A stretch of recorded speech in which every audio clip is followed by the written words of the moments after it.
జైల్లో ఉన్న ఇద్దరు జీవిత ఖైదీలు పెళ్లి చేసుకున్నారు. ఆ పెళ్లికి స్వయంగా హైకోర్టే పర్మిషన్ ఇచ్చింది. ఈ ఇన్సిడెంట్ రాజస్థాన్లో జరిగింది. 33 years మూలారాం అండ్ 31 years సీమ, వీళ్ళిద్దరూ జీవిత ఖైదీలే. ఇక మూలారాం ఏమో మర్డర్ కేసులో జీవిత ఖైదీగా, సీమ కూడా తన హస్బెండ్ మర్డర్ కేసులో జీవిత ఖైదీగా ఉంది. అయితే సత్ప్రవర్తన వల్ల ఇద్దరిని జోధ్పూర్లోని మందోర్ ఓపెన్ జైలుకి ట్రాన్స్ఫర్ చేశారు.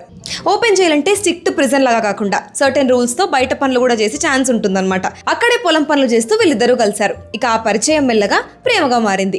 తర్వాత పెళ్లి చేసుకోవాలని డిసైడ్ అయ్యారు. కానీ జైల్లో ఉన్నారు కాబట్టి డైరెక్ట్ గా పెళ్లి చేసుకోవడం పాసిబుల్ కాలేదు. అందుకే రాజస్థాన్ హైకోర్ట్ ని అప్రోచ్ అయ్యారు. ఇక కోర్టు ఈ కేసుని ఎగ్జామిన్ చేసి ఇద్దరు మేజర్స్ ఇద్దరు ఇష్టంతో పెళ్లి చేసుకోవడం ఆర్టికల్ 21 లో ఉన్న right to life and personal లిబర్టీలో పార్ట్ అని కోర్టు క్లారిటీ ఇచ్చింది. సింపుల్ గా చెప్పాలంటే జైలు శిక్ష అనుభవిస్తున్న వాళ్ళకు కూడా పెళ్లి చేసుకునే రైట్ ఉంటుందని కోర్టు క్లారిటీ ఇచ్చింది.